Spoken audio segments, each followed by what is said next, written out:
Oke, terima kasih teman-teman. Selamat sore buat yang baru bergabung. Selamat malam yang bagian belahan dunia lain. Kalau ada, selamat pagi. Selamat siang. Terima kasih sudah join di workshop kali ini. Nah, seperti workshop sebelumnya, kita ada kedatangan satu pemateri bareng. Cuman sebelum itu, ini Majelis IT mau showcase sedikit soal project yang ada di Majelis IT. Kemarin sempat kita omongin, kita sempat ada challenge. Oke, coba aku share bentar ya. Kita showcase dari yang kemarin udah ngikutin. Nah, kemarin aja session aku kelihatan ya, teman-teman? Kelihatan. Nah, oke, jadi Majelis IT kemarin sempat ada challenge ya. Challenge-nya itu ini, kita bikin ready from scratch dan kita bebaskan untuk bikin pakai bahasa apapun. Gitu. Nah, di challenge ini kita sudah persiapkan unit testnya, jadi teman-teman tinggal ngoding langsung di workspace ini dan kita sudah siapkan Docker Compose-nya, CI/CD-nya juga buat GitHub workflow, jadi teman-teman tinggal push, bikin Docker file, lalu udah langsung autoran dan langsung submit ke halaman ini. Nah, ada beberapa poin, yakni operasi ping yang ada di Redis, set, get, delete, sama set template-nya. Nah, workshop ini challenge ini udah dimulai sejak 1 bulan lalu, kalau koreksi yang salah. Jadi sejauh ini yang tercepat itu ada dari Mas siapa nih? Aku nggak tahu nama aslinya ya. Nah, tapi yang pasti dia di pakalnya ini it's AI. Keren ya, dia ngodingnya pakai Rust. Teman-teman kalau belum tahu Rust, itu kayak bahasa pemrograman yang sekarang lagi hype gitu. Salah satu keunggulannya di security compiler-nya, di mana dia punya banyak validasi sebelum satu code itu berhasil di-compile. Nah, kalau dilihat di sini, dia sudah menyelesaikan semua tes yang ada. Ping connection berhasil, set data berhasil, get data berhasil, delete data sama template-nya berhasil. Ini ada yang lain juga, ada Mas Fajri, Al-Fajri Mutawadi, ada Mas Fauzan juga, cuman yang waktunya tercepat itu ada Mas ini Odin AI dengan performance sekitar 5.000 milisecond. Karena kita sempat ada nawarin dia juga buat yang berhasil, ya ini ya dikit-dikit lah ya, ada apa-apa. Saldo juga sebanyak 300.000. Nah, cuman kita belum tahu nih Mas Odin itu siapa. Nanti kita cari tahu dulu orangnya siapa biar kita bisa menghubunginya. Gitu. Nah, selain ini kita mungkin bertanya akan ada challenge-challenge yang lain. Jadi follow aja Instagramnya Majelis IT atau Telegramnya Majelis IT, itu ada di Instagram dan ada di form pendaftaran. Oke, begitu saja. Kalau teman-teman mau cek bisa cek di sini di dashboard challenge kita. Aku posisikan ke chat. Nah, itu teman-teman bisa lihat ini contoh punya Mas Odin tuh yang keren tuh. Kalau mau dicek, kita bisa cek codingannya. Oh, dia ada logiknya gimana, implementasinya gimana buat service-nya Redis. Jadi pakai protokolnya yang punya Redis, kalau nggak salah namanya RISP. Itu saja. Kalau begitu kita lanjut ke workshopnya. Oke, sebelum itu aku mau pamerin dulu nih soal Mas Jeffrey.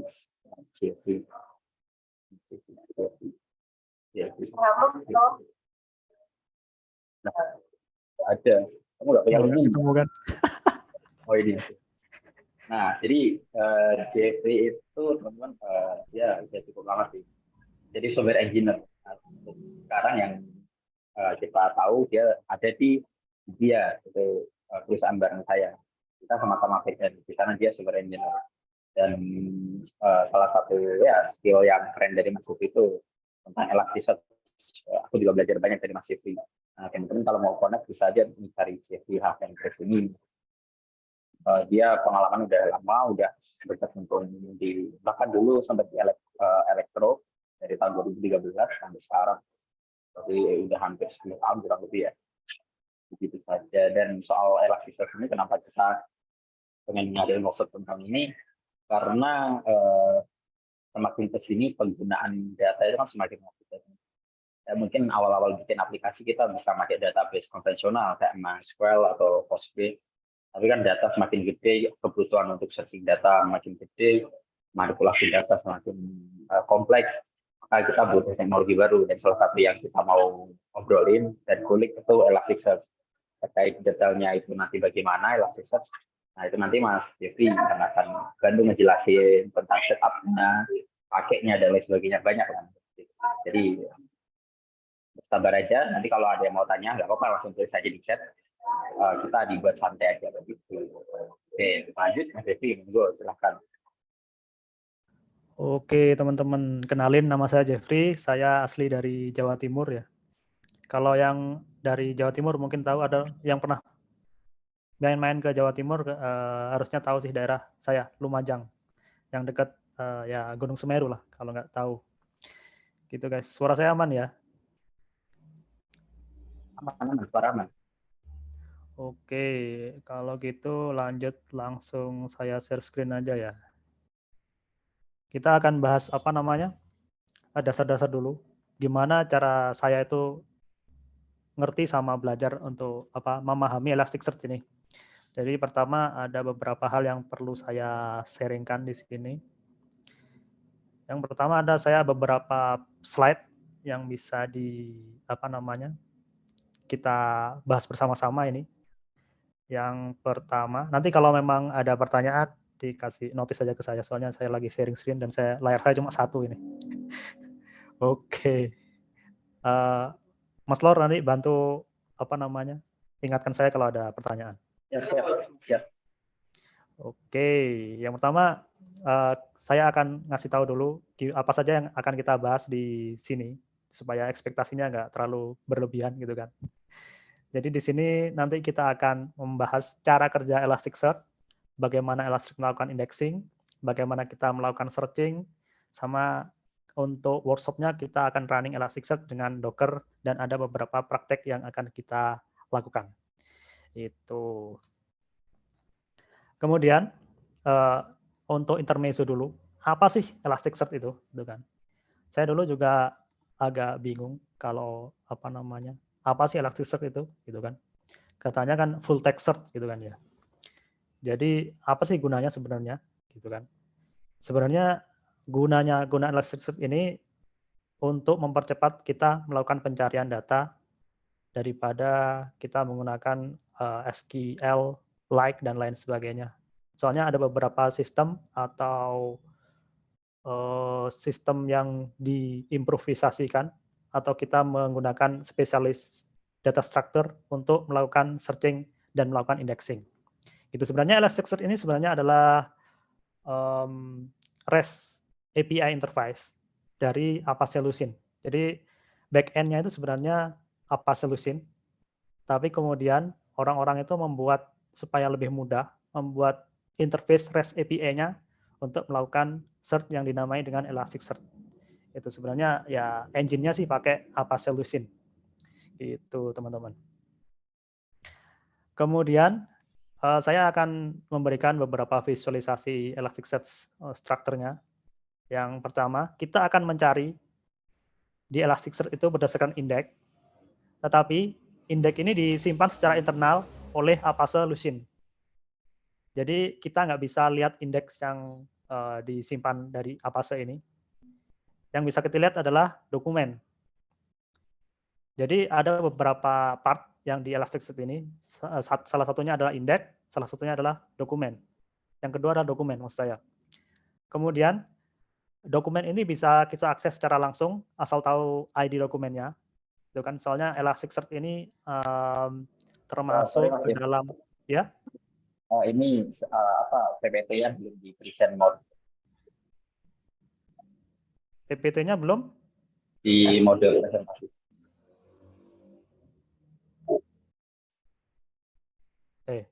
apa nggak jalan? Coba di presentasi mode. Belum jalan di presentasi.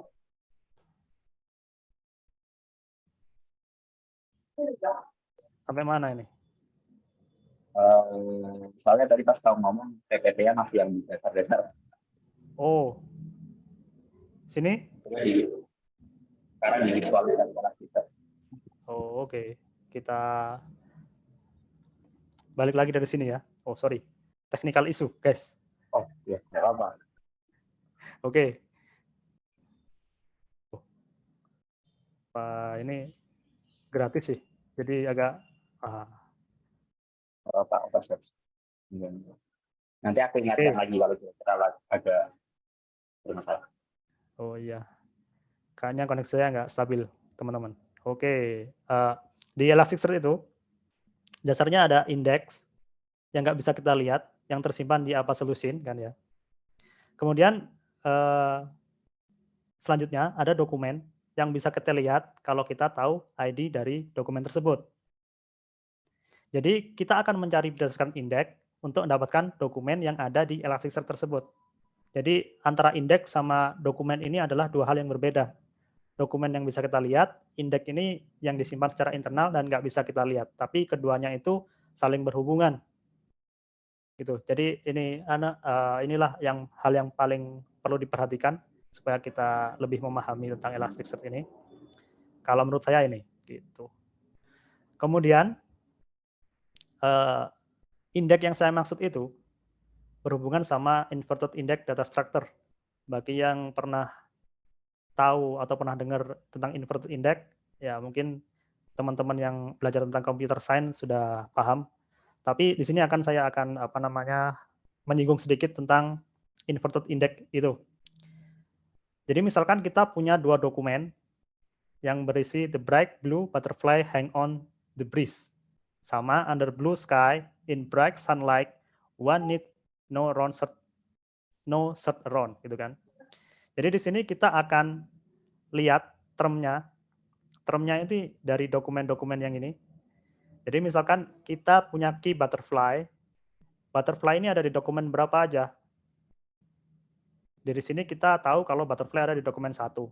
Seperti itu. Sorry ya, Chef. Ya. PPT-mu ngangkut di nomor 4. Oh, bentar. Biar saya matikan video saya aja lah ya. Biar Ya, nggak apa-apa. Biar agak lancar dikit. Kayaknya memang koneksi ini. Oke, bentar.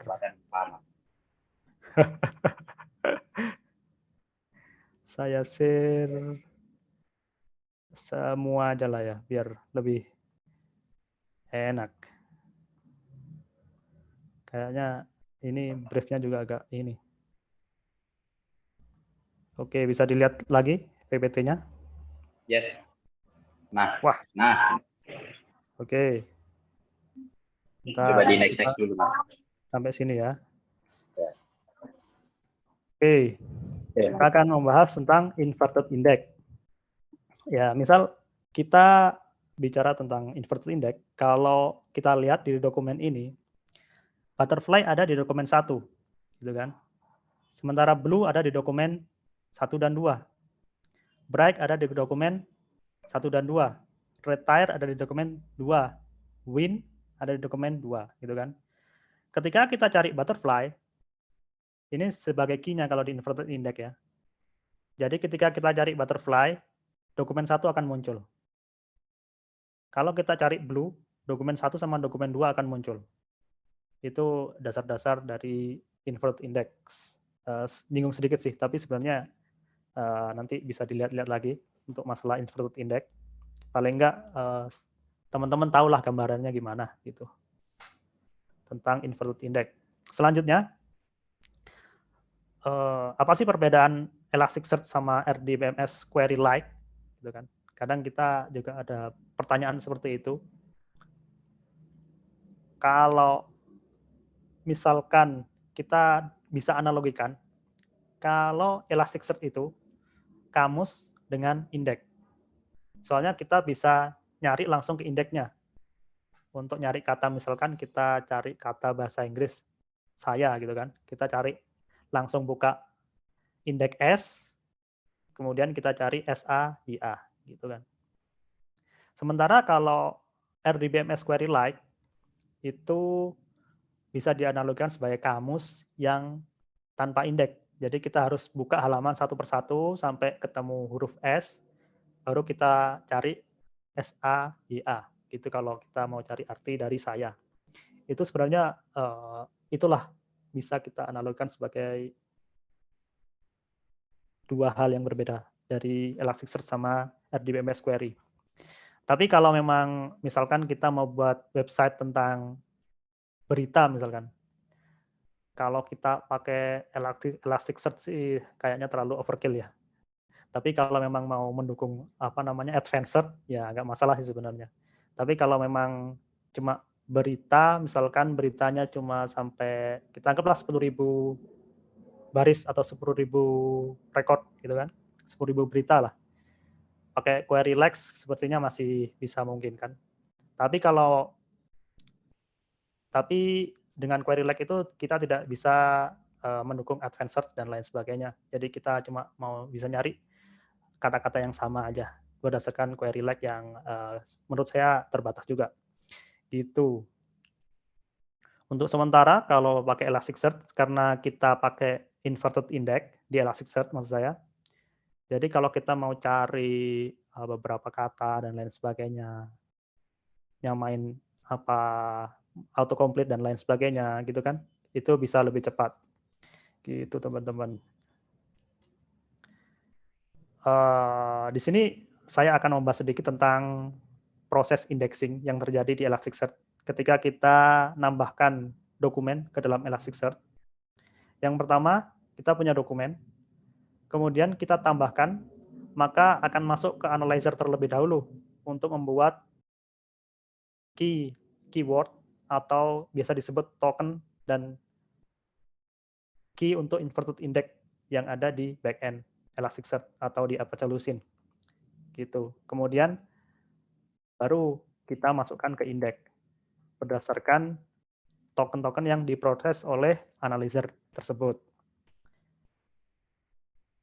Kemudian di analyzer sendiri, untuk lebih jelasnya, misalkan kita punya kalimat, the quick brown fox jumps over the lazy dog, simbol dan goat, gitu kan. Di analyzer sendiri itu terbagi jadi 3 bagian. Yang pertama, tokenizer. Di tokenizer itu kita akan membagi input karakter atau dokumen itu berdasarkan kata-kata. Jadi kita akan membagi per katanya. Misalkan bisa kita lihat di sini, satu kalimat di atas atau the quick brown fox jumps over the lazy dog and goat itu akan dibagi berdasarkan spasi. Jadi ini tokenizer tergantung dari spesifikasi kita. Bisa standar, bisa white space, dan lain sebagainya. Kalau white space ya contohnya seperti ini, teman-teman. Jadi kita akan membagi per kata berdasarkan spasi.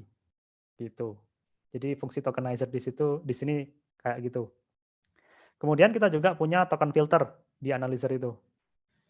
Di sini semua akan dinormalizer jadi lowercase untuk lebih mudah dalam pencarian gitu kan. Jadi kita nggak punya uppercase dan lowercase. Jadi untuk penyamaannya di dalam Elasticsearch nanti itu lebih mudah. Jadi ada token filter lowercase di sini. Biasanya kita yang sering dipakai adalah lowercase gitu sih. Jadi semua kata dari kalimat yang di atas itu akan di lowercase semua setelah dibagi-bagi jadi oleh tokenizer yang sebelumnya. Kemudian yang terakhir adalah stop token filter dan karakter filter. Di sini kita bisa nge-remove atau membuang common word seperti the, is.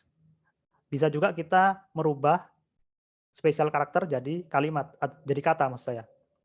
Bisa dilihat dari hasil dari setelah di stop token filter dan karakter filter, kita cuma punya token quick, brown, fox, jumps, lazy, dog, and goat.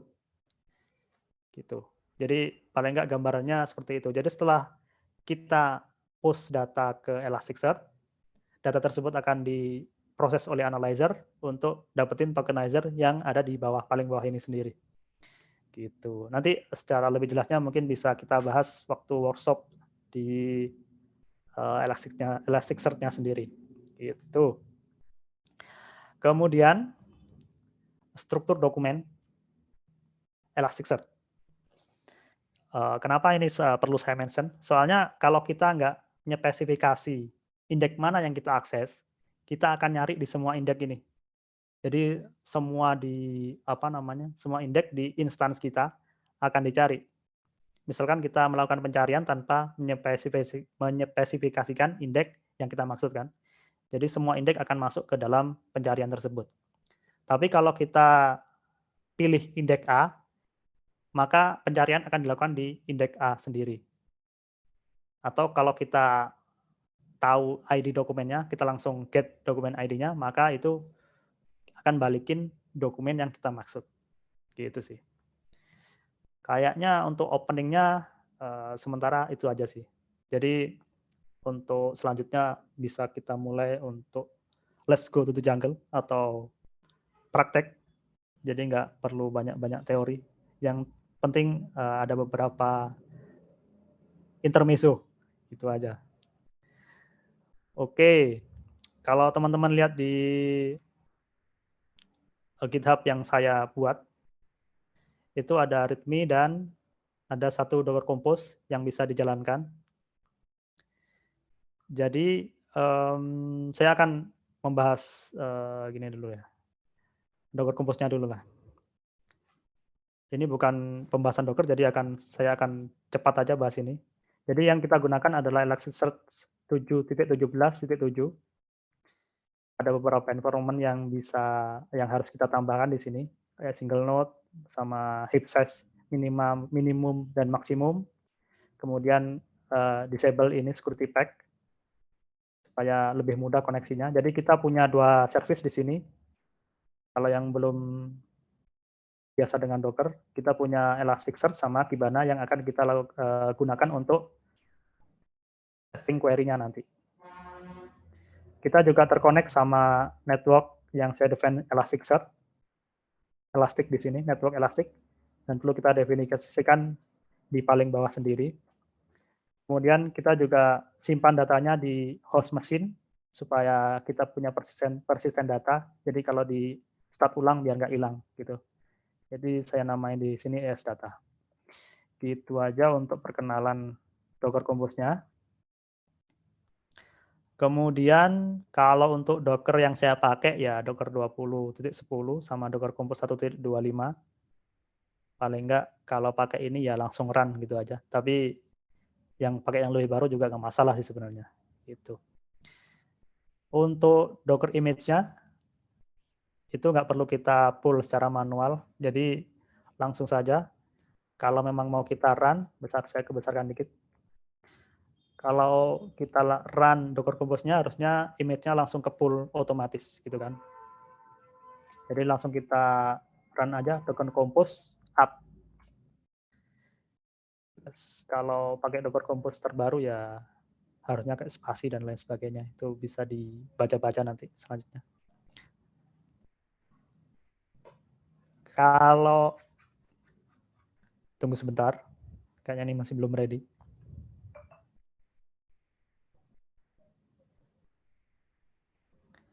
Oke. Harusnya ini sudah bisa diakses Kibana-nya. Jadi teman-teman bisa ngunjungin localhost 5601 karena kita definisikan di sini Kibana di port 5601. Kita publish di sini ya. Jadi kita bisa akses dari host mesin localhost 5601. Kita akan dapat layar dari Kibana. Bentar, oke. Kalau layar teman-teman masih nggak seperti ini, tenang aja. Itu bisa kita akses dari, bentar, kayaknya perlu refresh. Menu, maksud saya explore my own. Di sini biasanya, di tengah-tengah sini ada explore my own. Kemudian klik menu baris 3 ini. scroll ke bawah sampai manajemen, habis itu pilih DevTool. Kita akan dapat view yang kayak gini, yang nantinya akan kita gunakan untuk testing sama workshop Elasticsearch sama tes search dan lain sebagainya. Gitu.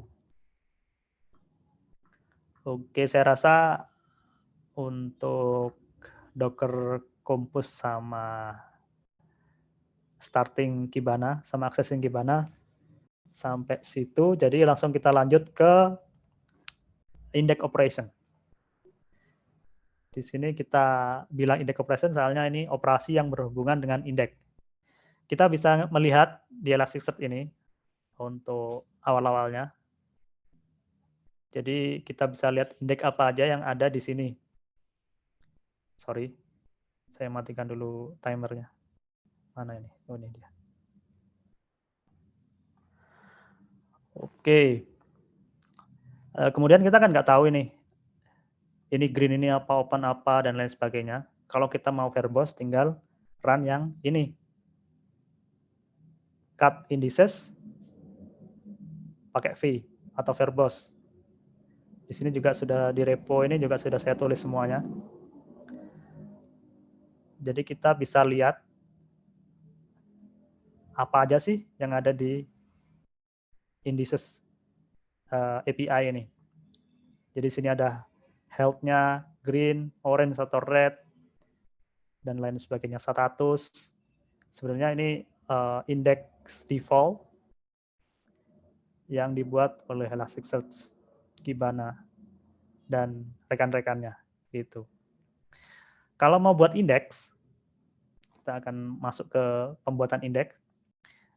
Jadi kalau mau buat tinggal put, pakai metode put, langsung nama indeks yang akan kita buat. Misalkan artikel 1, gitu kan. Tinggal kita run di sini. Kalau acknowledge true, berarti ini sudah sukses. Gimana caranya kita tahu kalau indeks ini sudah sukses dibuat? Kita bisa get nama indeksnya, gitu kan? Oke, jadi di sini akan kita dapat balikan artikel 1, aliasnya apa, mappingnya apa, settingnya apa, dan lain sebagainya sampai start status sama creation date dan replikanya berapa, itu ada semua di sini tentang detail tentang indeks yang kita akses ini, gitu. Jadi kalau mau tahu tentang detail tentang suatu indeks, kita tinggal get aja, kemudian nama indeksnya. Selanjutnya, kalau kita sudah nggak gunain suatu indeks, maka kita akan hapuskan biasanya. Kalau hapus sih cukup mudah, pakai metode delete, kemudian nama dari indeks tersebut. Kalau kita run, ini akan ngasilin return-nya acknowledge sama dengan true. Kemudian kalau kita get lagi, maka akan dapat error message kalau indeksnya tidak ketemu. Gitu. Itu untuk index operation. Sementara kita akan bahas dasar-dasarnya dulu ya. Kemudian kita juga bisa buat indeks langsung sama setting-settingnya. Kalau dari sini kita buat indeks, kemudian kita lihat indeksnya. Di sini bisa kita lihat kalau settingnya cuma ya ini, indeksnya, routingnya, allocation. Di setting ini kita juga bisa definisikan custom analyzer yang akan kita buat. Gitu kan. Jadi ada beberapa analyzer yang bisa kita define, bisa kita buat masalah mengenai tokennya apa, habis itu filternya gimana, itu bisa kita set di setting. Untuk sementara kalau kita nggak definisikan settingnya cuma ada ini. Gitu. Kemudian gimana kalau kita definisikan setting? Misalkan ini saya nyoba untuk pakai autocomplete filter. Jadi di sini saya akan pakai add-ngram. Add-ngram ini nanti saya jelaskan selanjutnya. Jadi kayaknya biar nggak terlalu pusing juga di awal-awal. Jadi kita definisikan filternya. Kemudian kita bisa pakai lowercase filter Kemudian kita definisikan kalau kita pakai tokenizer-nya yang @gngram gitu. Jadi ini custom tokenizer. Kemudian ini custom analyzer-nya yang kita definisikan di bawah sini. Jadi kita lowercase sama pakai autocomplete filter. Dan tokenizer kita pakai white space. Gitu. Jadi setiap untuk lebih jelasnya kayaknya kita akan tulis di mana ini ya. Sinilah. Nggak kelihatan tapi. Ya, kita coba aja. Kalau enggak di sini aja. Kita akan bahas sedikit tentang token @gngram. Misalnya kita punya kata hello world, gitu kan? Kelihatan nggak teman-teman? Saya gedein. Oke. Kalau kita pakai @gngram, kita tadi pakai filternya kan space kan ya. Maksud saya tokenizer-nya. Jadi kita akan dapat hello sama word. Sementara kalau kita proses lagi pakai @gngram, kita akan dapat indeks atau token yang gini jadinya. Ada H, ada HE, ada HIL,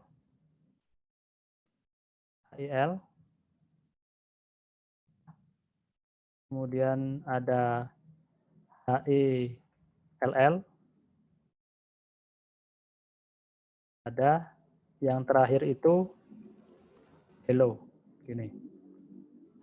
Begitu juga sama kata word ini akan jadi tokenizer, yaitu W, WO, WOR, kurang L rupanya. Gak apa-apa lah. Cuma contoh. WORD. Oke. Jadi tokenizer yang kita punya atau token yang dihasilkan akan jadi seperti ini. Kalau kita pakai @gngram. Itu saya kecilin lagi. Tidak terlalu besar. Itu untuk filter yang kita aplikasikan di sini. Soalnya kita pakai min gramnya 1 sama maksimum gramnya 50. Jadi selama nggak ada spasi, kita akan ngelakuin hal yang kayak gini. Karena hello world ini ada spasinya, maka token yang kita dapatkan cuma kayak gini. Tapi kalau kita punya kalimat yang nyambung seperti ini sampai 50 karakter, maka akan dibuat tokennya sampai 50 karakter secara berurutan. Mirip kayak gini. Itu untuk @gngram. Nanti ini akan ada fungsinya kalau kita mau pakai autocomplete dari Elasticsearch secara advance. Itu.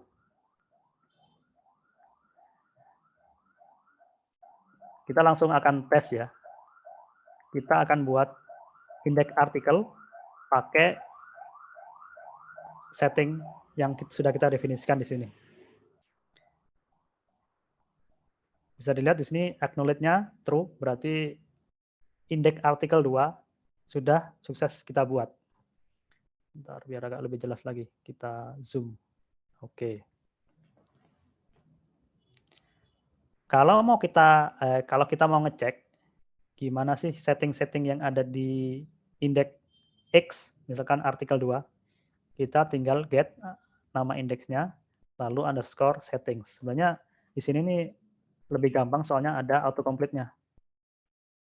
Makanya kalau ngetes Elasticsearch sih rekomend di Kibana DevTool ini. Gitu. Habis itu langsung kita run di sini. Kita bisa lihat di sini ada setting analisis yang sudah kita definisikan sebelumnya. Jadi di sini autocomplete filternya ada, pakai @gngram tipenya, dan lain sebagainya sudah kita definisikan di sini. Oke, selanjutnya kita akan bahas yang ada di present PPT tadi mengenai analyzer. Karena analyzer itu terbentuk dari 3 set operasi, misalkan karakter filter, kemudian ada tokenizer, sama ada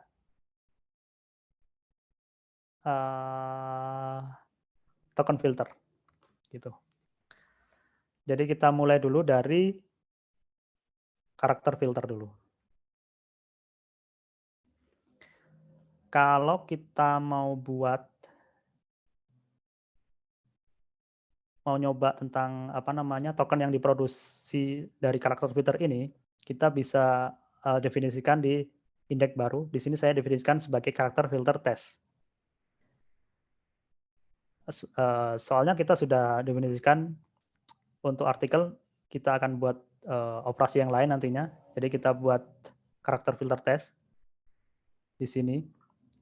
Karena kita nggak bisa ngelihat indeks yang diproduksi kalau sudah masuk ke Elasticsearch, kita bisa ngetesnya pakai analyze nantinya.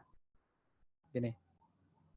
Jadi kita ambil analyzer yang sudah kita definisikan di indeks ini, kemudian kita tes. Kalau cara ngetesnya seperti ini. Oke, lanjut kita buat dulu indeks untuk karakter filter test. Jadi kita langsung run aja. Di sini saya jelaskan dulu. Karakter filternya di sini kita pakai custom. Jadi tipenya kita pakai mapping. Dan mapping akan saya lakukan kalau ada karakter N, kita rubah jadi kata AND. Seperti itu. Jadi di sini saya definisikan sebagai analyzer. Jadi saya namanya juga custom analyzer. Kemudian tokenizer-nya kita pakai standar. Dan karakter filternya kita pakai yang sudah kita definisikan di atas ini. Oke, tanpa lama-lama langsung aja kita buat indeks karakter filter test. Di sini seperti sebelumnya, indeksnya sudah kebuat. Langsung kita tes untuk menganalisis kata dari apples and banana pakai custom analyzer yang ada di indeks karakter test filter. Gitu. Nah, di sini bisa kita lihat kita akan dapat token tentang apple and bananas. Oke, perlu diketahui juga teman-teman, kalau kita melakukan pencarian, apapun yang kita cari, yang matching-nya akan sama dengan token yang terbuat dari analyzer tersebut. Jadi kita nggak bisa nyari kata kalau dia nggak bisa masuk atau dia nggak masuk ke indeks dari Elasticsearch. Misalkan kita simpan dokumen A yang di dalamnya ada kata AB. Kemudian dia nggak masuk indeks. Jadi kalau kita cari AB, dia nggak akan ketemu gitu. Jadi apapun yang kita cari kalau nggak ada di indeks atau nggak terbentuk tokennya, terbuat tokennya, itu nggak akan ketemu. Gitu. Jadi dari karakter filter itu akan bisa kita lakukan seperti penggantian huruf atau simbol menjadi kalimat atau kata, maksud saya, itu bisa pakai karakter filter. Untuk ngetesnya bisa pakai analyze. Oke. Kita lanjutkan untuk ke tokenizer. Di sini saya juga membuat indeks baru karena settingnya juga berbeda supaya lebih mudah. Di sini saya akan coba pakai tokenizer whitespace dengan indeks di tokenizer test. Kita buat, kemudian kita coba analyze sama kata-kata yang sama yaitu apples and banana pakai cuma whitespace tokenizer. Kita run. Jadi kita akan dapat 3 token karena kita misahnya tokennya pakai whitespace. Jadi di sini bisa kita lihat apples, simbol dan, sama bananas. Kalau pakai standard analyzer pasti dannya ini hilang. Soalnya spesial karakter pasti akan dibuang oleh standar tokenizer gitu. Karena kita pilih white space di sini, jadi tokenizer akan dipisah berdasarkan spasi yang ada di input atau di kalimat yang kita inputkan gitu. Kemudian untuk token filter, seperti yang kita bahas sebelumnya, token filter yang di sini itu yang ngerubah ke lowercase. Jadi kita buat juga indeks untuk token filter test dengan kita define kalau filternya pakai lowercase dan kita define sebagai analyzer my custom analyzer juga. Kita buat, terbuat, kemudian di sini bisa kita tes juga kembali dengan apa namanya kata yang berbeda. Jadi di sini kita dapat this is a sample tag. Karena tokenizer-nya pakai standar, maka dan-nya di sini akan di-exclude dari token. Dan perlu kita perhatikan kalau kata-katanya semua itu pasti lowercase semua. Jadi sampel lowercase dan seterusnya gitu. Jadi satu analyzer itu sebenarnya terbentuk dari 3 hal ini. Jadi ada karakter filter, ada tokenizer, sama token filter. Gitu. Yang membentuk jadi satu analyzer. Sementara kita juga bisa definisikan custom analyzer yang bisa kita taruh di setting setiap indeks. Oke. Misalkan tadi kan kita sudah bahas masing-masing ini ya, masing-masing yang ada di dalam satu analyzer. Sekarang kita coba pakai standard analyzer. Kalau standard analyzer ini kan sudah bawaannya, jadi kita nggak perlu definisikan indeks yang ada analyzernya, gitu kan. Jadi di semua indeks pun bisa kita akses langsung analyze seperti ini. Sementara kalau tadi kan kita pakai custom analyzer. Jadi kita perlu definisikan indeks yang sudah kita buat settingnya, baru kita run analyze-nya. Itu untuk mengetahui tokennya. Jadi di sini kita coba pakai standard analyzer. Sebenarnya kalau tipe tag tanpa kita definisikan sebagai apa analyzernya standar, itu pasti sudah pakai standard analyzer. Tuh. Kalau kita tes ini, this is sample text, maka token yang kita dapatkan atau indeks yang kita simpan ke Elasticsearch adalah kayak gini. This is a sample tag. Jadi semua dalam lowercase sama spesial karakternya di exclude. Kemudian kita coba analyze untuk teks Chinese ini ya. Jadi ini tulisan Mandarin. Kita coba untuk analyze pakai standard analyzer.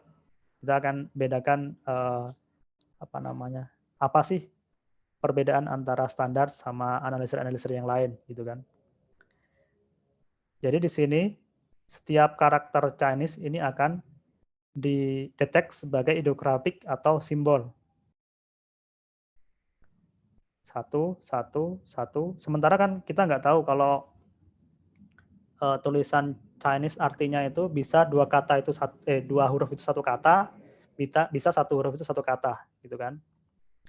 Sementara kalau tulisan normal atau English atau bahasa Indonesia lah, kita akan tahu kalau ini satu kalimat kalau tanpa spasi, gitu kan. Makanya kita biasanya juga perlu special analyzer atau custom analyzer, gitu. Gimana kalau kita analyze pakai custom analyzer Smart CN atau Smart Chinese gitu kan. Kita coba aja langsung. Jadi di sini bisa kita bedakan kalau satu huruf ini adalah kata, ini juga kata, ini juga kata. Sama yang ni hao ma-nya ini juga kata. gitu. Oke, tapi kan nggak ada bedanya gitu kan ya. Kita coba selanjutnya yang lebih panjang, yang ada satu kalimat itu 2 huruf, satu kata itu 2 huruf maksud saya. Bisa dilihat di sini, ini satu kata, ini satu kata, ini jadi satu kata juga. Ini ada dua huruf kan ya. Ini juga satu kata, 2 huruf. Ini satu kata.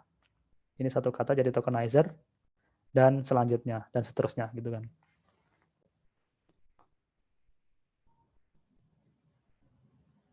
Kalau kita pakai standard analyzer, tentunya semua itu akan didetek sebagai simbol. Jadi matching-nya akan satu sama satu. Sementara kalau di tulisan China sendiri mungkin kalau satu huruf ini jadi artinya beda kan gitu. Jadi matching-nya jadi nggak konsisten atau kurang bagus lah gitu. Kurang match. Masa kata saya match sama kata yang lain gitu. Jadi kita perlu custom analyzer untuk huruf-huruf seperti ini, kayak gini. Kayak huruf China, Jepang, Korea, dan lain sebagainya. Gitu.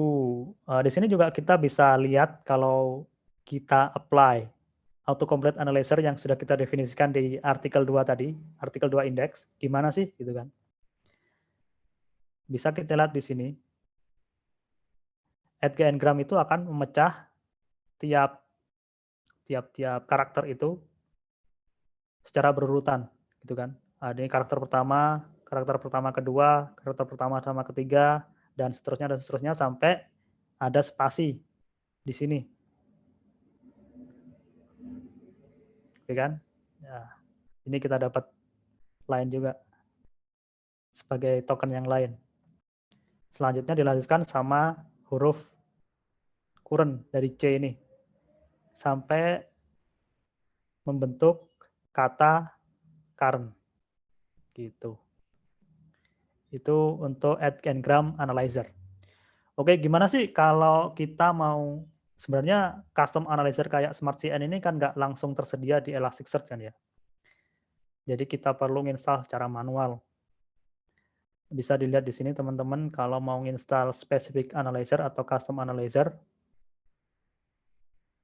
bisa dilihat di sini.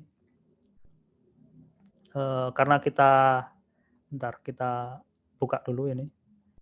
Jadi ada beberapa custom analyzer yang perlu diinstal manual kalau mau kita pakai untuk Japanese atau ini hiragana atau katakana atau kanji itu pakai Kuromoji bisa. Kalau Korea bisa pakai Nori. Kalau Cina bisa pakai SmartCN. Kalau Ukraina ya bisa pakai ini. Kalau yang stempel ini nggak pernah pakai, jadinya nggak bisa jelasin saya. Itu teman-teman. Kemudian kalau kita mau install ya, karena kita sekarang pakai Docker, ya kita lihat dulu apa namanya kontainer yang aktif itu kontainer apa. Bisa kita lihat pakai PS biasanya kan, Docker PS. Jadi kalau memang pakai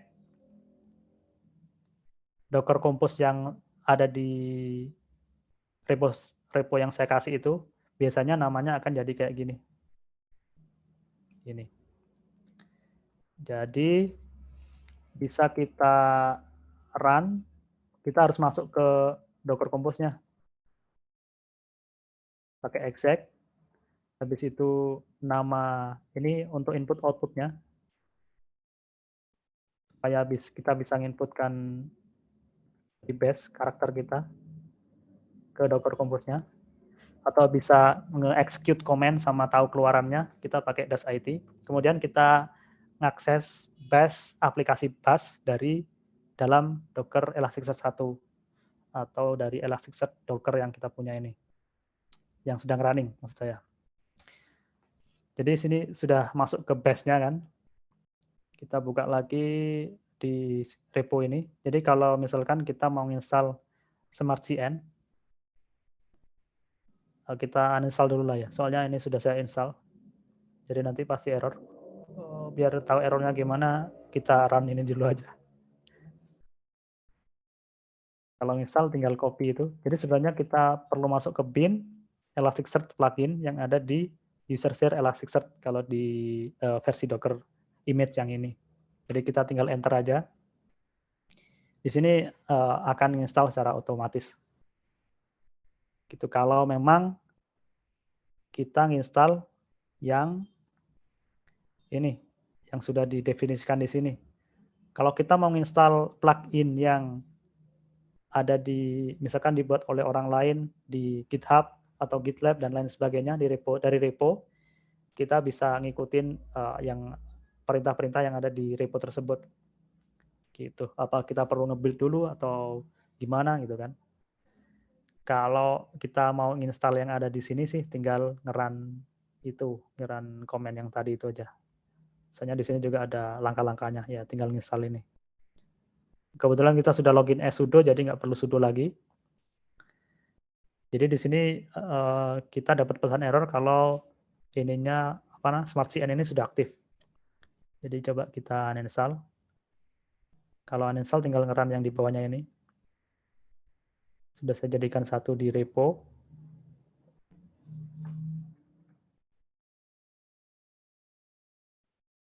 Jadi lumayan cepat uninstallnya.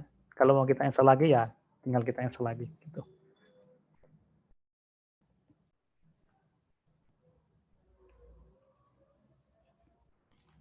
Oke, kita tunggu sebentar, harusnya ini cepat.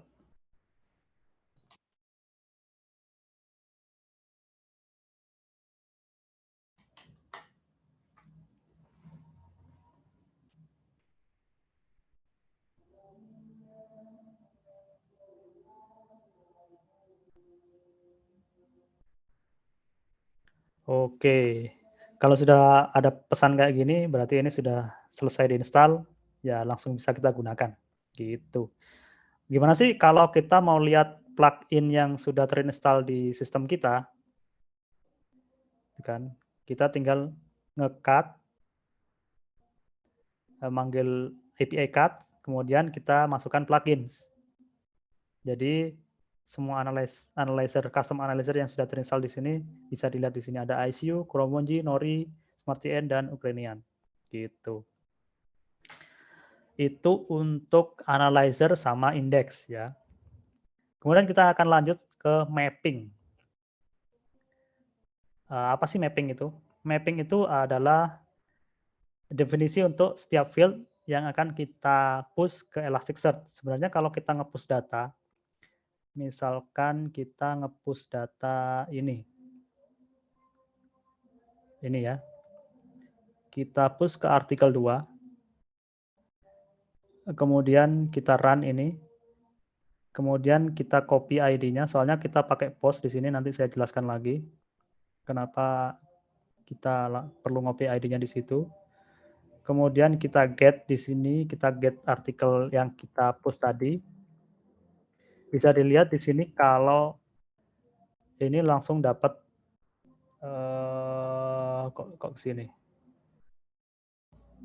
Sorry, kita akan get artikel 2. Ini akan langsung dapat tipe data masing-masing secara otomatis. Misalkan description-nya kita dapatkan teks gitu kan. Untuk likes karena angka kita dapatkan type-nya long. Untuk title karena tag juga kita dapatkan tipenya keyword gitu.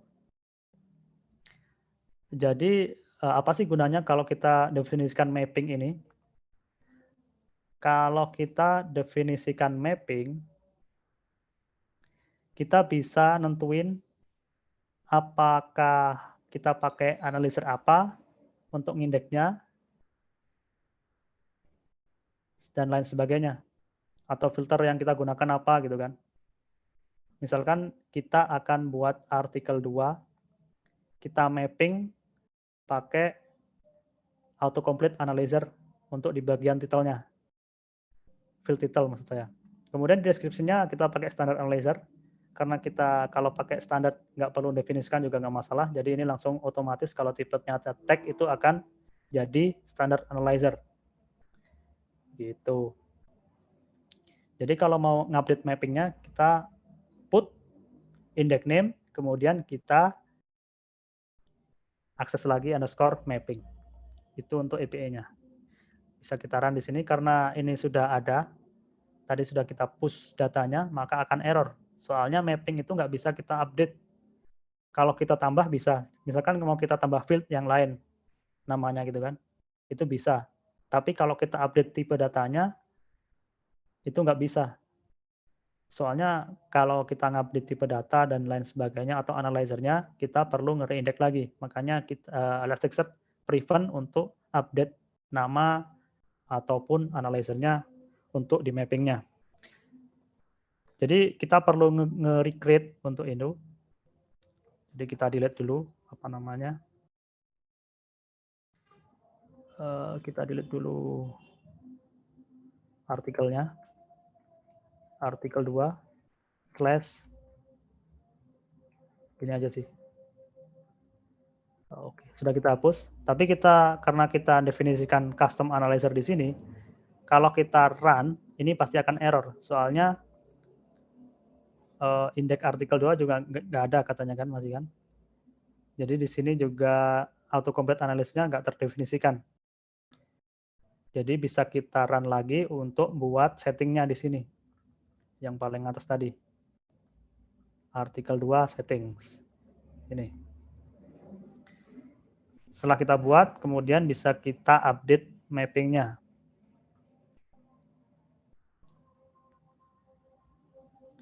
Oke kan? Ya, gimana kalau kita mau lihat mapping dari suatu indeks? Bisa kita akses API artikel underscore mapping dengan method get. Ya, bisa dilihat di sini ini ada beberapa tipe dan lain sebagainya. Kita pakai analyzer-nya juga ada terdefinisikan di sini. Kemudian ribet nggak sih kalau kita buat settingnya dulu kemudian definisikan mapping gitu kan? Ada nggak cara yang lebih mudah dari itu atau bisa nggak digabung gitu kan? Tentu bisa. Jadi kita hapus dulu kalau mau buat lagi. Kita hapus, kita pastikan kalau artikel 2 ini sudah nggak ada. Kita bisa get artikel 2. Di sini autocomplete-nya nggak ngasih artikel 2 karena artikel 2 itu nggak ada.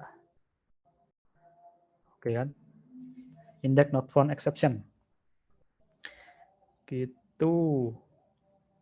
Jadi kita bisa definisikan sekali jalan untuk setting sama mapping-nya. Dengan format seperti ini. Gitu kan? Ini sebenarnya sama kayak sebelumnya, cuma ini saya jadikan satu atau digabungin. Jadi kalau kita run ini, maka akan kita langsung dapat artikel 2 index dengan setting dan mapping yang sudah kita definisikan. Pasti akan sama hasilnya, gitu kan? Gitu. Bisa kita lihat untuk setting dan mappingnya pakai API, langsung gini, get nama index.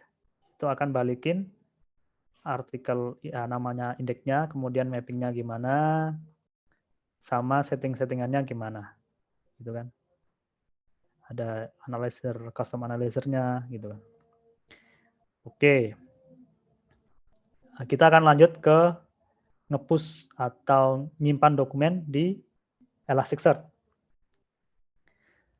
Kalau kita nge-run apa namanya, misalkan kita nggak masalah pakai ID apa aja gitu kan, kita bisa langsung run post nama index underscore doc kemudian value-value yang ada yang akan kita definisikan ini.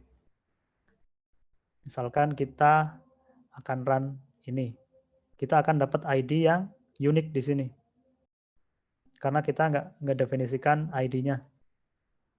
Kita bisa juga ngedefinisikan ID-nya, tapi itu akan kita bahas nanti yang di bawah ini.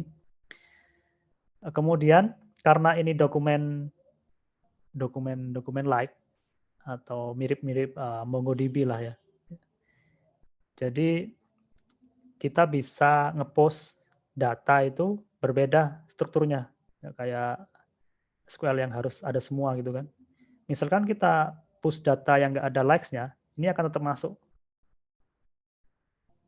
Begitu juga datanya. Kalau kita lihat data dengan ID ini, datanya akan sama seperti data yang diinputkan. Ini kan, likes-nya juga nggak ada di sini. Itu. Kemudian, kalau kita perlu atau kita perlu nyespesifikasikan ID-nya, kan ada juga kebutuhan kalau kita ID di Elasticsearch kita samain sama yang di database misalkan kan. Kita juga bisa nge-push datanya kayak gini. Jadi kita spesifikasi manual ID-nya setelah dokumen. Misalkan kita nge-push data ini, kita run, jadi dia akan dapat ID 1. Oh ya teman-teman lupa mention di sini.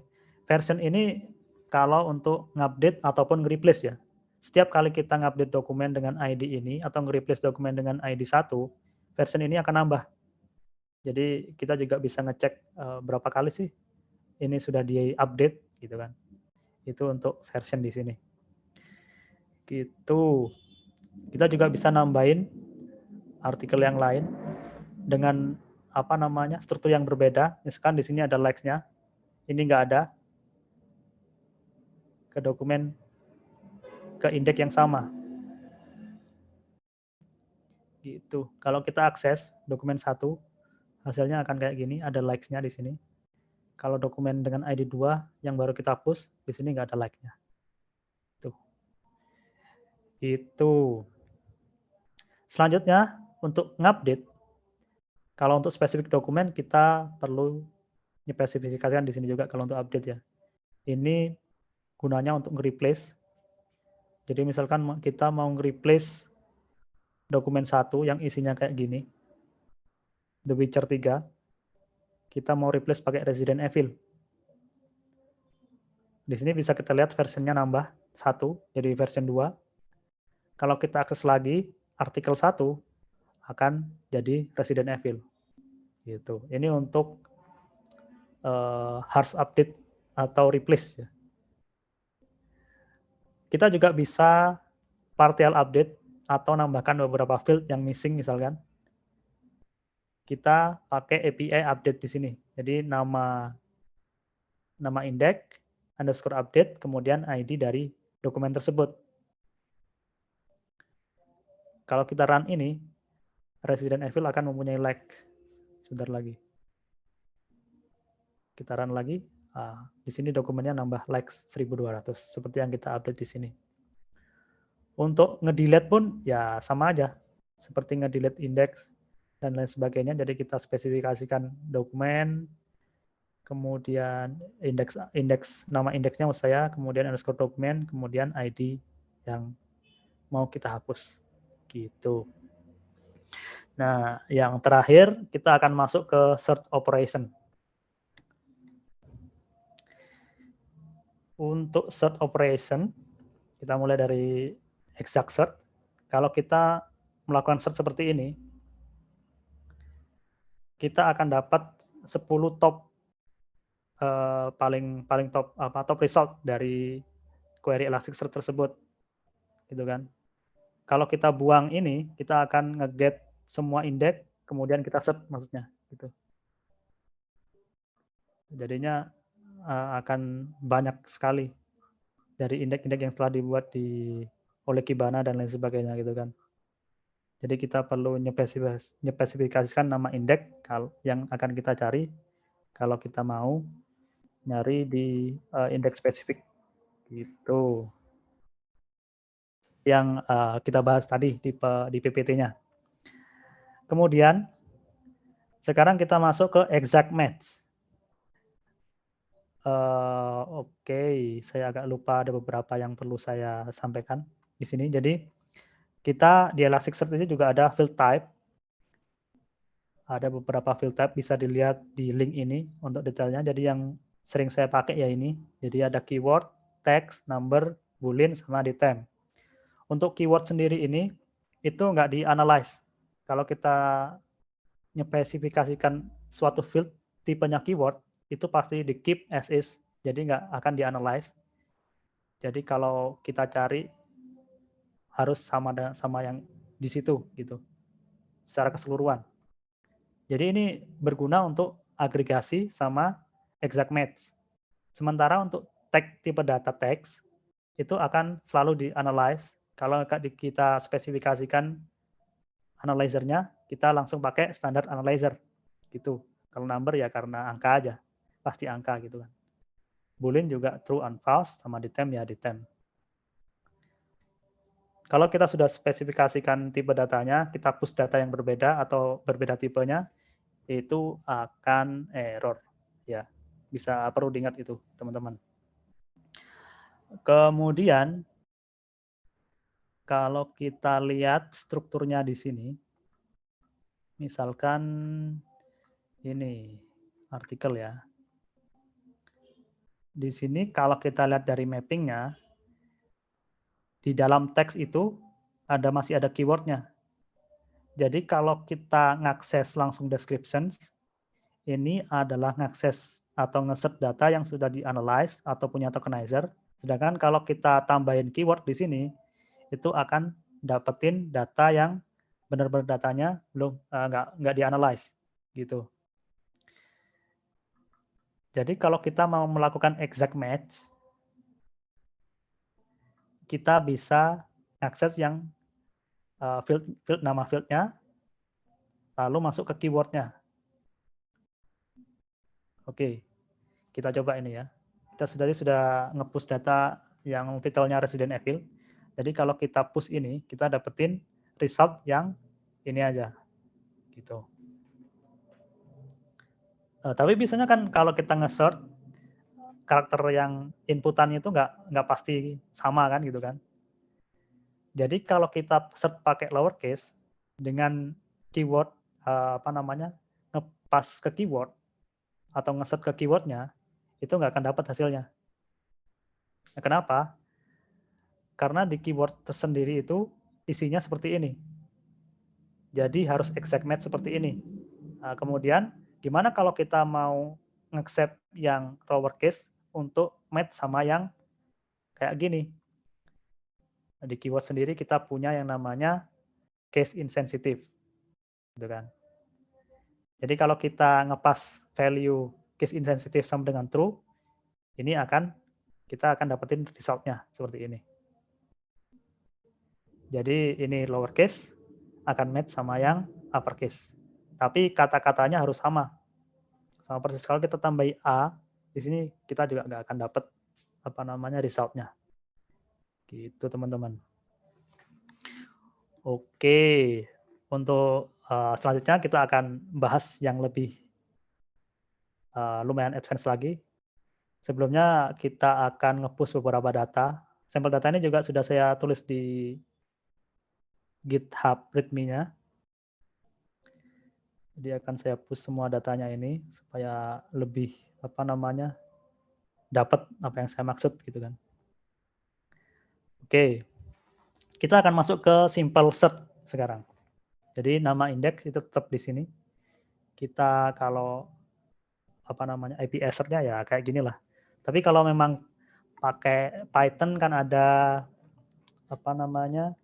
interface untuk Elasticsearch-nya, plugin-nya. Jadi nanti tinggal baca aja plugin-nya gimana. Kalau ini query raw-nya seperti ini sebenarnya, gitu.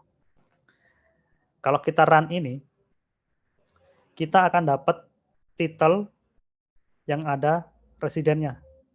Jadi semua titel yang ada residennya akan keluar sebagai result. Bisa dilihat di sini Resident Evil, ya, sama Resident Evil 2. Dan primary resident. Ini karena masih mengandung resident, ya kan?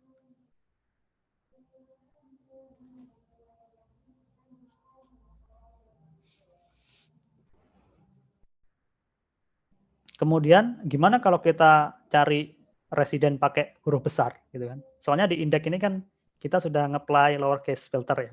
Jadi ini pasti ada di indeksnya resident yang huruf kecil ini. Tapi kalau kita cari pakai resident yang huruf besar, ini pasti nggak ketemu. Soalnya resident huruf besar ini nggak ada di indeks. Karena ada lowercase token filter yang kita definisikan tadi. gitu kan. Jadi kalau kita melakukan searching ini sebenarnya kita bisa nge-apply analyzer juga, tapi ini sebenarnya nggak direkomendasikan. Jadi ini bisa di lowercase di up level aja biasanya. Kami biasanya ngelakuinnya gitu. Jadi kalau kita mau analyze waktu nge-search, jadi keyword kita ini di analyze pakai standard analyzer dulu, baru dilakukan searching, gitu maksudnya. Kita bisa definisikan seperti ini.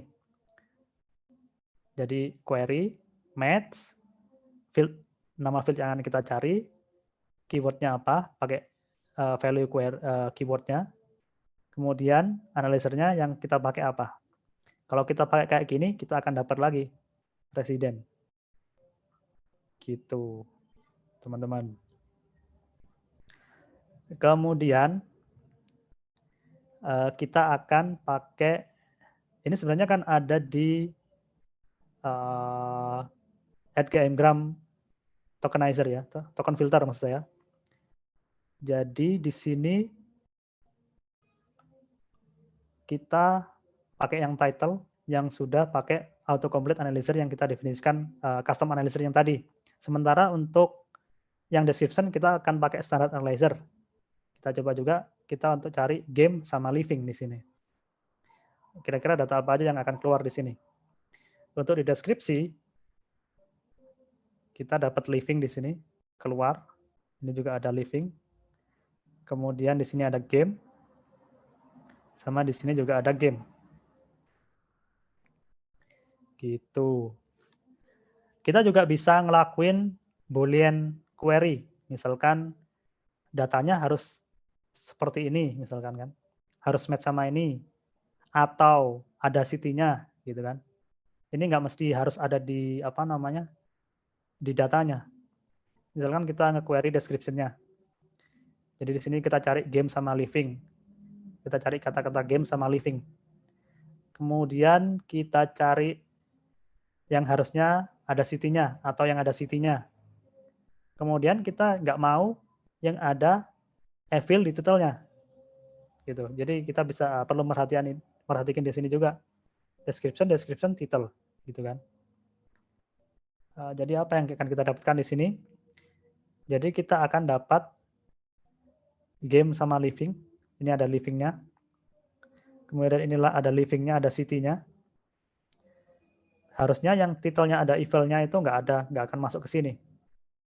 Jadi ada game, tapi nggak ada evil-nya di sini.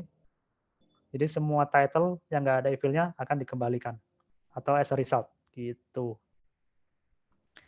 Kemudian kadang-kala kita juga perlu apa namanya nyari kalimat harus ada di paling depan gitu kan. Itulah gunanya span first query ini. Kalau kita run ini,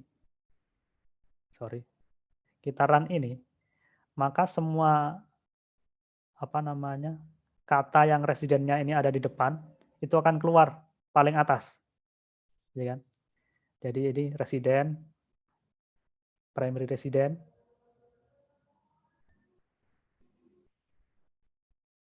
sorry, ini soalnya nggak ada apa namanya. Oh, gini, saya salah jelasin. Jadi kalau kita cari resident aja, ya kan, kita akan dapat hasil yang kayak gini. Ini residennya ada di depan, ini ada di belakang, kemudian ada di depan lagi. Ini sesuai urutan kita waktu nginputin datanya. Gitu kan. Gimana kalau kita mau dapatin yang residen ini di urutan yang pertama? Gitu. Kita pakai span first query namanya. Jadi kita akan nge-apply di sult-nya di sini. Jadi kita sult ini untuk or, kalau mas ini untuk harus and ya operasinya. Untuk must not tadi ya not berarti gitu. Kalau boolean query.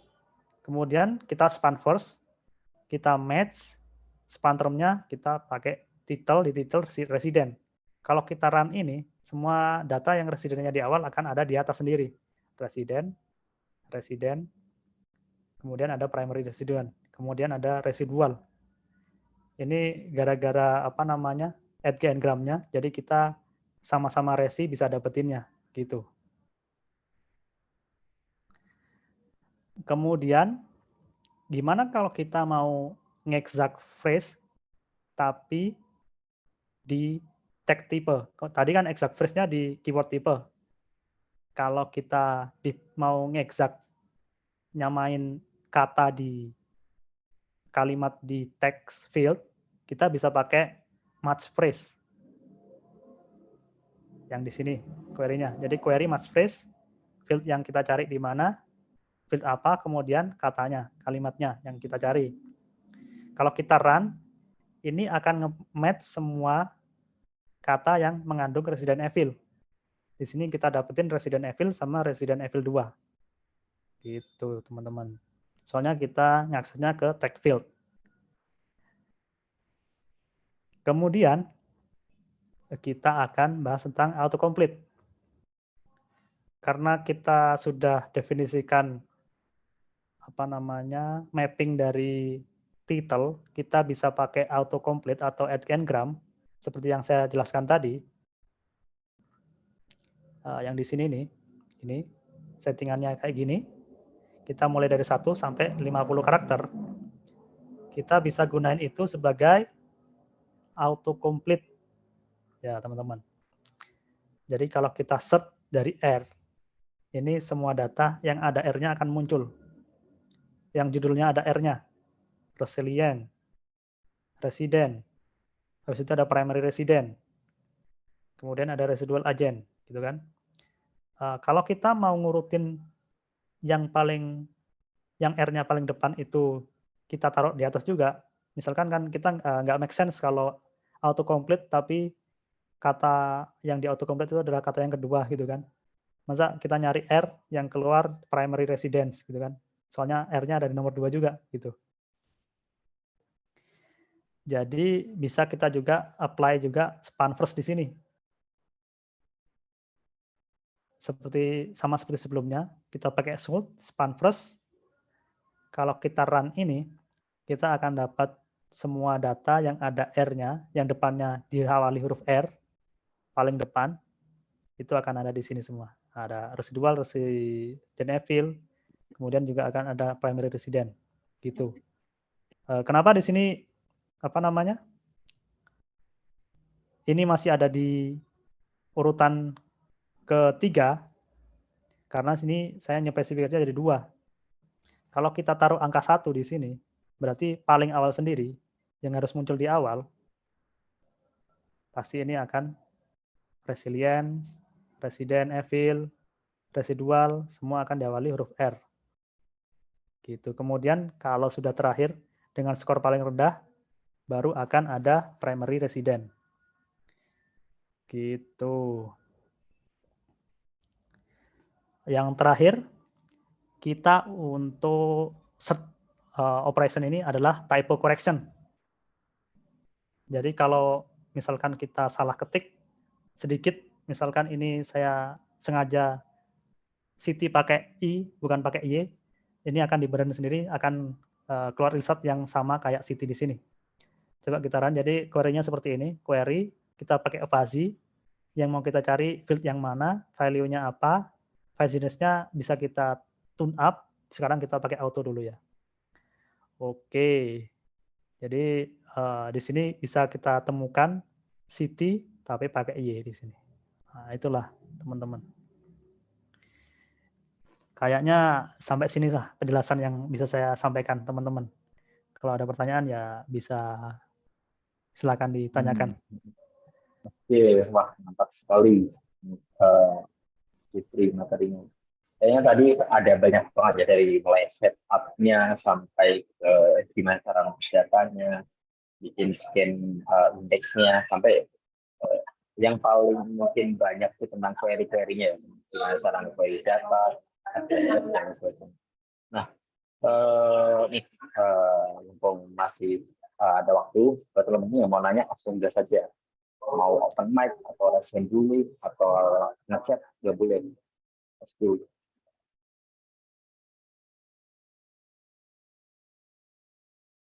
Mungkin tadi belum jelas ini gimana setupnya atau bahkan di sisi implementasinya kayak kapan sih kita perlu pakai Elasticsearch? Apa tadi kan sudah sempat disinggung tentang apakah menggunakan Elasticsearch itu untuk satu konteks, katakanlah buat dosen kita itu overkill, mungkin teman-teman punya studi case tentang usage database yang mana performanya kurang bagus.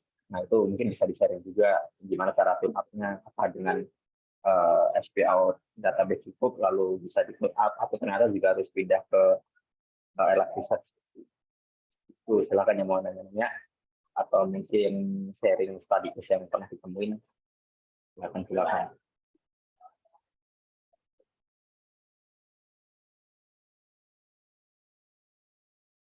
Wah, kayaknya sudah paham semua ini. Kayaknya Jangan-jangan sih lebih iya ya. lebih ngerti dari saya. Tapi nggak apa-apa. Kita sama-sama belajar di sini, teman-teman. Tenang aja. Kalau ini yang join sih kemungkinan besar pengen tahu lebih karena belantara elastik kan luas banget. Bahkan kita bisa bikin custom analyzer dan lain sebagainya. Iya, soalnya apa namanya? Saya tadi cerita cuma dari perspektif saya. Mungkin ada dari perspektif teman-teman yang perlu nambahin dan lain sebagainya gitu kan. Ya mungkin siapa teman-teman sama mungkin mau nanya usage-nya atau Alfian atau David, siapa aja silahkan. Kayaknya kan udah di industri juga ya, pasti udah mengalami paling nggak bikin service buat search data. Atau siapa tahu ada yang mau sharing-sharing apa Nah, namanya? Alfian ada nanya Mas. Kalau research Oh, itu tadi running di GPM, apakah perlu resource VM bis Mas? Jadi iya, apakah VM besar? kalau VM-nya sih itu tergantung settingan dari apa namanya? Heap yang kita gunakan tadi. Kalau kita setting di Docker Compose-nya kita akan pakai heap 1 giga tadi cuma kan. Bisa dilihat di sini. Kalau mau lebih cepat atau lebih bisa ngehandle banyak data ya tentunya kita bisa naikkan di sini. Kita bisa ngaturnya di sini sebenarnya untuk Docker virtual mesinnya. Di sini kita spesifikasikan kalau minimum heap-nya di Java Heaps option-nya itu 1 giga, maksimumnya juga saya set 1 giga supaya nggak meledak laptop saya gitu. Itu kalau Tapi kita emang run di lokal ya. bisa disarding juga sih ya Mas, kalau research. Iya, untuk sementara untuk saat ini kita nggak bahas tentang sharding dan lain sebagainya, gitu kan. Nah itu mungkin Soalnya bahasan lain ya. iya, nanti apa namanya kalau kita pakai Elasticsearch yang manage, kayak dari AWS OpenSearch gitu kan, itu sudah otomatis itu shardingnya. Jadi kita nggak perlu repot-repot. Jadi kalau memang kita resource-nya sedikit, misalkan teman-teman resource-nya juga sedikit gitu kan, mending pakai yang manage aja. Jadi sudah langsung dioptimalkan sama misalkan kayak providernya AWS dan lain sebagainya gitu kan, atau Google Cloud gitu. Jadi yang ngatur sharding-nya primary-nya, kita tinggal nyeting berapa primary yang kita gunakan, berapa secondary-nya gitu kan, berapa replication-nya itu bisa langsung dari situ. Kalau kita ngatur sendiri sih itu ya perlu sih kalau memang kita punya data yang besar besar banget lah. Jadi tapi kalau kita nggak million lines atau million record ya mending pakai yang itu aja dulu daripada kita habis waktu untuk manage sharding dan lain sebagainya gitu teman-teman. Kalau menurut saya. Ya, gitu Alfian. Mungkin ada pertanyaan lagi kan. Karena emang diakui atau tidak memang Elasticsearch itu basicnya Java ya, di mana ya cukup overkill lah usage memori di Java. Dan sekarang banyak cloud provider udah provide service untuk Elasticsearch kayak AWS ada OpenSearch, GCP ada Elastic ya, Elastic on Cloud. Jadi kalau yang punya sumber daya manusianya kecil bisa pakai itu bisa belajar. Walaupun itu hal ya daripada setup on prime di server itu yang gimana ya? Biasanya replika data dari web di Elasticsearch itu tekniknya biasanya masih agak terpisah. Gimana ya? Oh, maksudnya mungkin biar tetap Oh, sinkron gitu ya. open mic aja. Oh, oke. Oh, biar. Eh, untuk Elasticsearch sendiri itu ada automatic refresh index-nya ya. Jadi kita bisa refresh index itu default-nya itu satu detik. Jadi setiap 1 detik itu akan nge-refresh index-nya. Jadi kalau kita ngupdate data di database, kita harus ngupdate juga data di Elasticsearch gitu. Jadi dua-duanya kita update setiap 1 detik. Kalau kita mau benar-benar sync, kita bisa pakai refresh metodenya wait for. Wait for ini untuk nunggu auto refresh dari Elasticsearch sendiri, yaitu 1 detik, tiap 1 detik, atau kita bisa langsung refresh supaya data yang kita masukkan itu langsung ke indeks. Jadi bisa kita langsung indeks ataupun bisa kita pakai metode wait for atau bisa kita pakai no index. Gitu ada apa namanya? Refresh indeksnya masing-masing. Biasanya itu disediakan di API apa namanya? API programming masing-masing. Misalkan kalau di Python ya Elasticsearch Python dan lain sebagainya gitu. Tapi kalau kita mau nge-refresh manual index ya tinggal call aja apa namanya API refresh dari Elasticsearch sendiri. Gitu teman-teman. Kalau Ya, nggak salah gitu. sih gini sih. Elastiknya yang full atau kita yang push untuk masuk? Kalau untuk itu ya kita yang nge-push ke Elasticsearch-nya. Jadi setiap kita ngupdate data di database, kita juga harus ngupdate data di Elasticsearch gitu. Soalnya kita nggak punya kayak apa namanya database migration service gitu. Mungkin kalau ada database migration service-nya ya kita tinggal wait aja untuk di Elasticsearch-nya. Jadi ke-sync sendiri, otomatis nge-sync gitu kan. Tapi kalau memang kita masih pakai manual ya kita perlu nyimpan di database sama ngupdate di Elasticsearch. Gitu aja sih teman-teman. Gitu, Alfian. Cuman sebagai insight itu kita sebenarnya bisa setup CRS dari SQL ke Elastic sih. Jadi kita bisa setup data pipeline.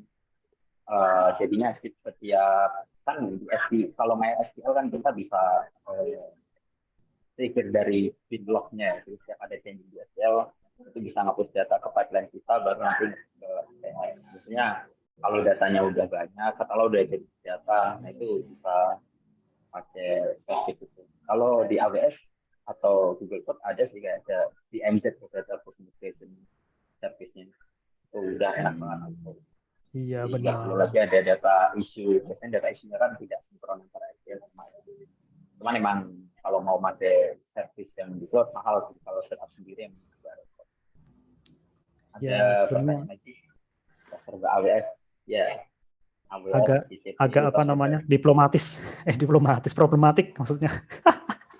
Ya. Karena kalau mau setup sendiri pasti butuh resource buat setup infrastrukturnya. Tapi kalau mau pakai service mahal. Jadi problemnya kalau miskin susah. Iya tergantung kebutuhan sama budget sih baliknya ke situ teman-teman.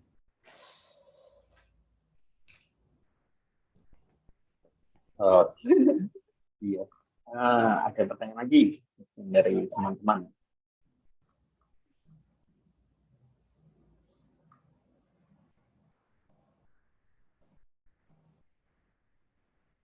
Karena usage dari Elasticsearch itu kayaknya selain software engineer ya data engineer sekarang juga sudah mulai pegang service itu juga, maksudnya knowledge tentang gimana migration data, olah data dan sebagainya. Jadi harusnya beberapa job requirement bahkan mengharuskan bisa AS juga. Jadi sangat disarankan kalau masih kepo atau ini kenapa seperti ini, kenapa analisis begini. Kita buka pertanyaan sampai 2 menit ke depan ya.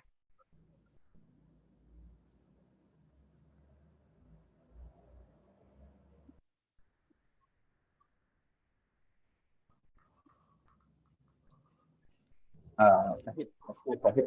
Oke, silakan masih. Halo, halo. Mas Jeffrey. Ini apa namanya? Aku mungkin mau nanya ya. Eh, aku sendiri belum pernah implementasi Elasticsearch gitu. Tapi aku melihatnya kayaknya untuk implementasi ES ini modelnya kayak ini ya progresif gitu. Di case yang aku pernah tahu gitu. Kayak misalnya eh, untuk mengandalkan SQL saja untuk pencarian data udah nggak bisa, akhirnya butuh implementasi dari IS. Correct nih kalau aku salah. Nah, di IS sendiri untuk saat ini udah ada limitasinya belum? Maksudnya eh, butuh untuk nggak pakai IS lagi, tapi ada engine lagi selain itu untuk bisa mengakomodir itu. Jadi eh, masih progresif apa enggak setelah itu gitu. Terus selanjutnya eh, sepengalaman Mas Jeffrey, tantangannya apa untuk apa namanya ketika pakai IS gitu di production gitu ya kayaknya gitu. Thank you. Oke.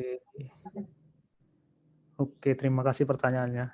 Ini agak sulit sebenarnya pertanyaannya. Karena gini, kita itu pakai Elasticsearch itu, ya memang benar kalau kita mikirnya apa namanya, kita rasa kalau pakai SQL sudah nggak sanggup lagi, ya benar kita pakai Elasticsearch. Tapi kita setiap perusahaan pakai Elasticsearch itu di apa namanya, model yang berbeda-beda.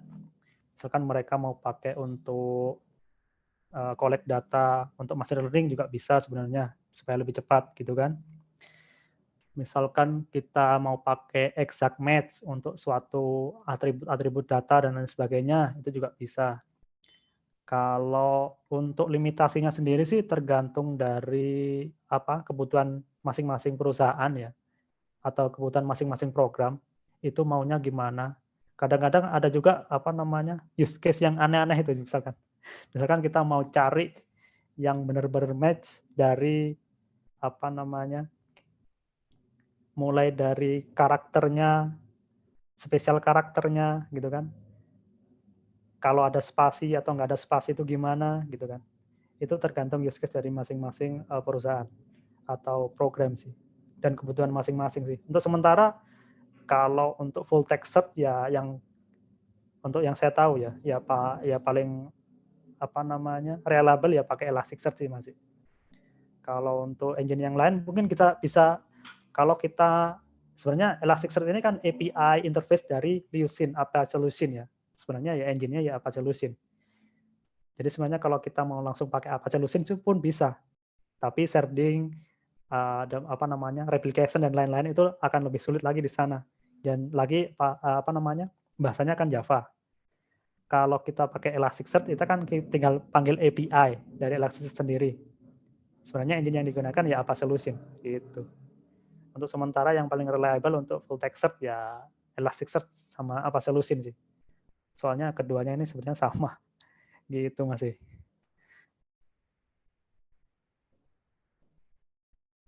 Apa sudah menjawab pertanyaan Anda Iya iya atau iya belum? iya iya.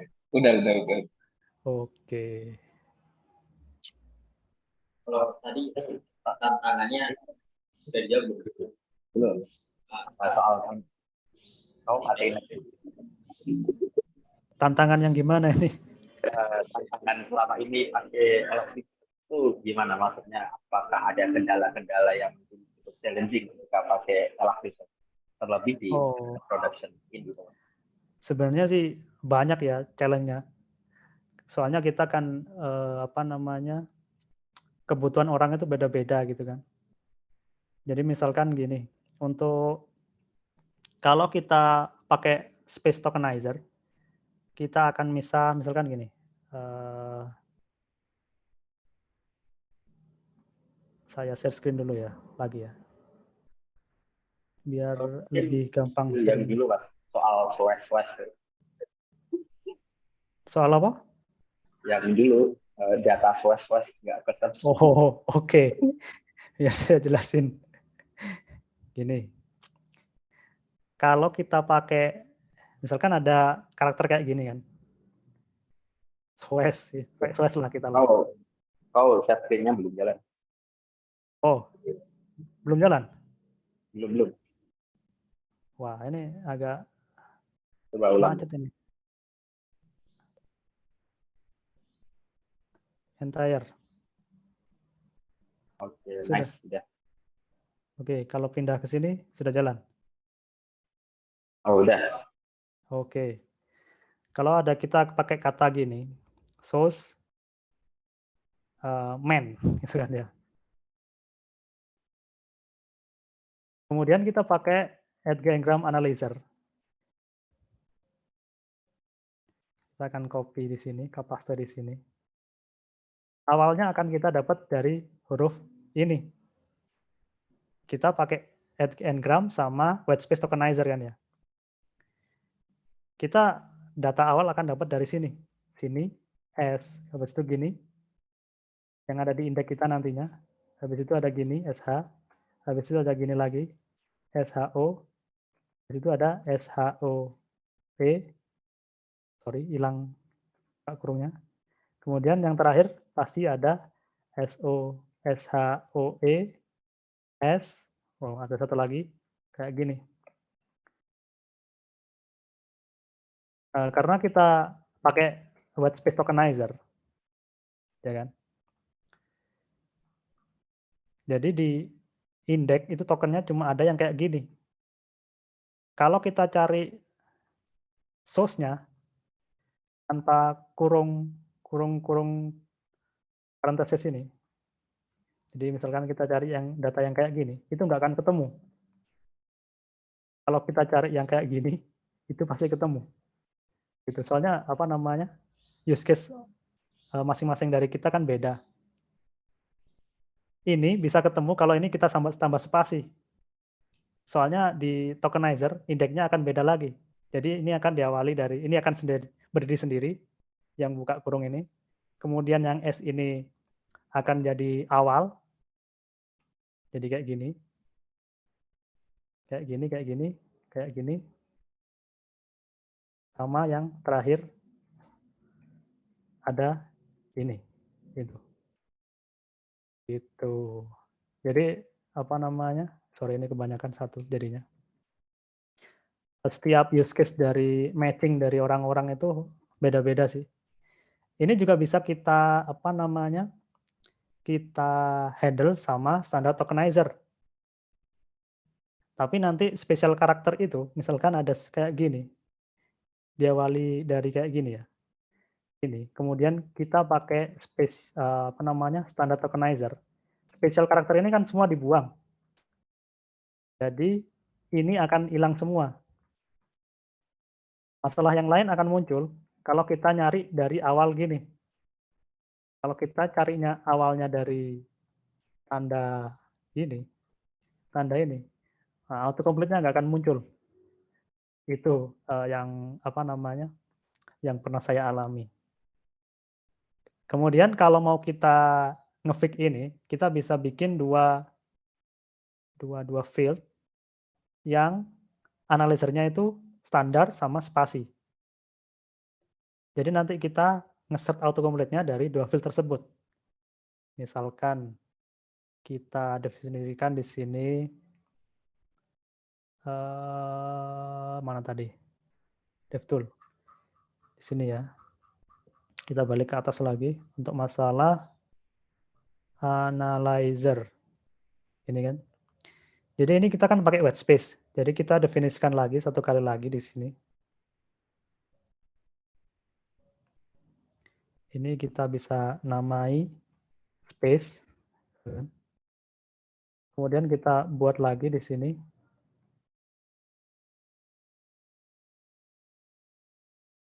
Wah, error. Sorry, salah. Complete. Kita definisikan lagi, analyzer-nya lagi. Kalau JSON ini kan kalau nggak ada key-nya pasti error. Tuh. Kan. Kurang spasi. Jadi, ini sama ini. Tuh, indent. Oke, jadi ini kita pakai standar. langsung dari standar. Gitu kan? Jadi kita ada satu yang standar, ada yang satu pakai white space. Jadi di sini juga perlu kita definisikan, misalkan kita di sini mapping, kita ke mapping ya. Mapping. Mana mapping? Oh, ini terlalu banyak, sudah pusing ini. Mapping. Nah, ini. Di mapping di sini, ini kan ada autocomplete analyzer. Jadi kita bisa buat lagi di sini field title. Kita kasih nama yang lain. Title standar misalkan. Di sini pakai yang ini pakai apa tadi namanya ya?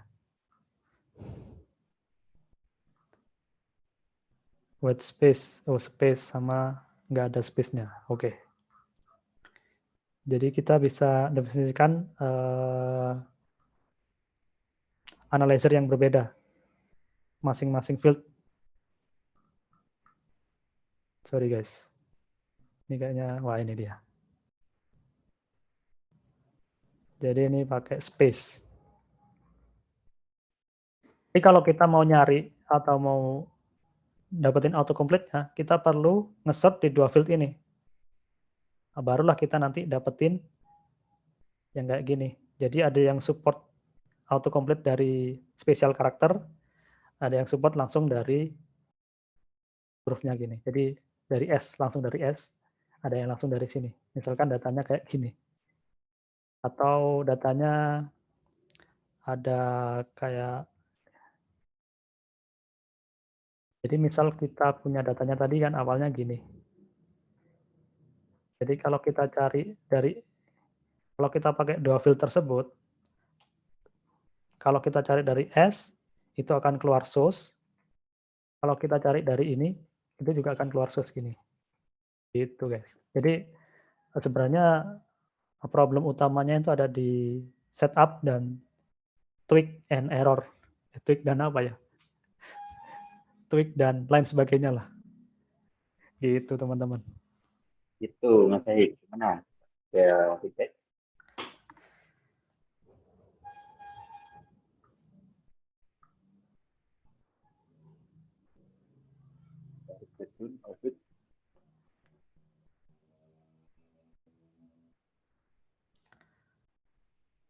Oh, udah bisa.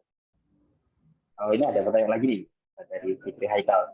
Kira-kira SQLite itu masih sanggup dengan jumlah data yang berapa banyak ya? Sebenarnya sih kalau pakai lag itu ya paling ribuan juga masih aman sih. Nggak sampai jutaan aja kan. Kalau jutaan pasti kerasa itu performanya pasti apa namanya. Lagian kita juga nggak bisa advanced apa spesifik kayak di Elasticsearch kalau pakai lag gitu aja sih. Kelemahannya itu. Tapi kalau memang pakai datanya masih di bawah 10.000 line ataupun 100.000 sih mungkin masih aman sih ya pakai lag. Cuma tambah banyak kan tambah berat juga pasti, tambah lama bukan tambah berat carinya gitu. Kalau memang cuma misalkan kita mau buat website tentang berita atau ya mending pakai SQLite aja lah. Kalau pakai Elasticsearch sih terlalu overkill. Itu teman-teman. Kalau yang sekelas dari Tokopedia atau Marketplace, Bukalapak, Shopee itu pasti full text search-nya yang jelas pakai Elasticsearch pasti. Kalau enggak mereka langsung pakai apa solusin mungkin. Gitu. Oke. Jawaban dari Mas Jeffrey dari banyak pertanyaan. Mungkin sampai sini dulu kali ya Mas ya.